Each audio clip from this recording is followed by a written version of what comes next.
Okay.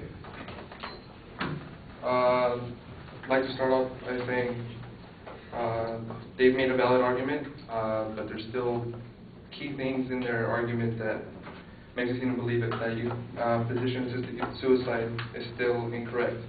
For one reason or another, you were given life. You have to make it through every step of the way. Just because it gets a little rough, it doesn't mean you have the right to decide to give up.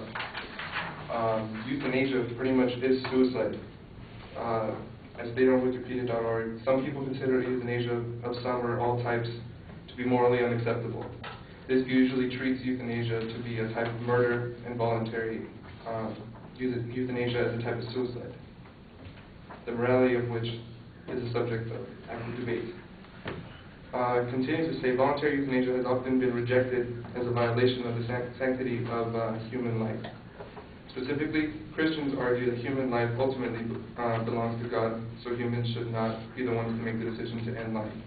Now, you may not be religious, but you were brought here for a reason by whoever you believe you were brought here for.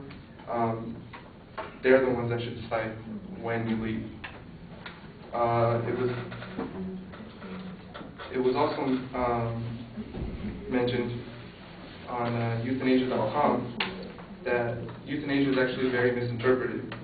People who believe, who support euthanasia often say that it is already considered permissible to take a human life under some circumstances.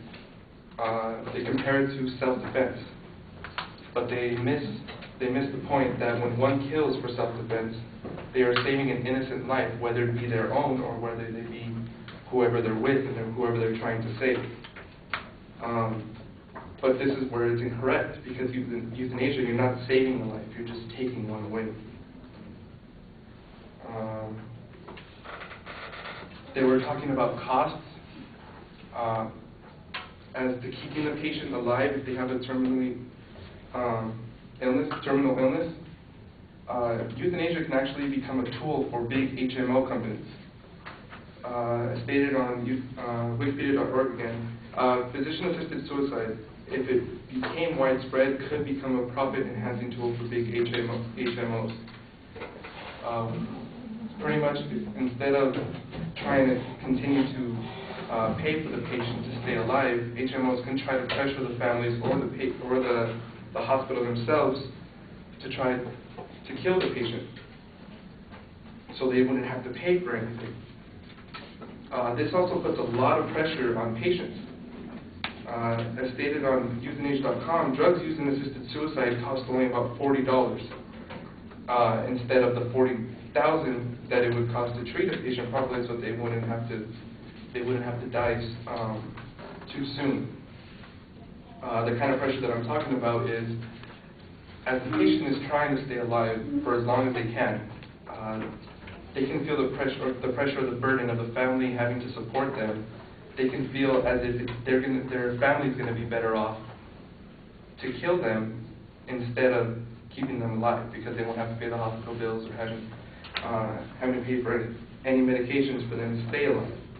As stated on Wikipedia.org, given the economic grounds for voluntary euthanasia, critics of voluntary euthanasia are concerned that patients may experience physiological pressure to consent to voluntary euthanasia rather than to be a financial burden on their families. They were saying also that to be able to commit euthanasia, you have to pass pretty much like this test. You have to go through 5 steps to figure out if it's really a voluntary act, or if you are just depressed or upset or angry. Euthanasia can only be considered voluntary if a patient is mentally competent to make the decision, has a rational understanding of options and consequences to what they're about to commit. Competence can be difficult to determine or even define. If a patient is going to die, they will become depressed. There's just no, it's very difficult for them not to become depressed.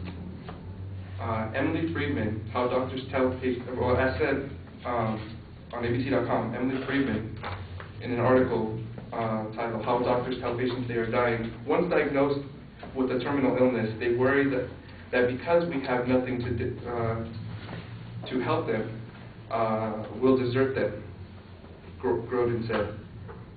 So we must tell them that there are many wonderful things to do for them, so that they won't have to experience pain and suffering. Another thing I'd like to mention, doctors aren't always right. If they tell you have 6 months to live, that isn't always true.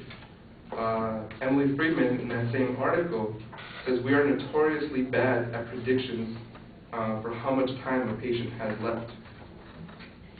Again, in that same article, they use the example for Patrick Swayze. He was diagnosed with pancreatic cancer, and they told him he had 5 weeks to live. It says here, Patrick Swayze's pancreatic cancer diagnosis come with the predictions that the star would only have 5 weeks to live, and the actor's doctor quickly released a statement refuting the rumors. The reason why he did that is because after a short time of medication and chemotherapy, his pancreatic cancer actually calmed down, and it was actually very, very minimal. It was to the point where he can live again amongst everybody else, and he didn't have to fear death. Euthanasia is morally incorrect. You do not murder someone to better their life, no matter how much they ask. It may seem as if they are going to be peaceful after they are deceased, but for all we know, death may be the beginning to extreme pain and misery, even worse than here on earth. Not at all. We cannot choose when and where our journey ends, much less someone else's.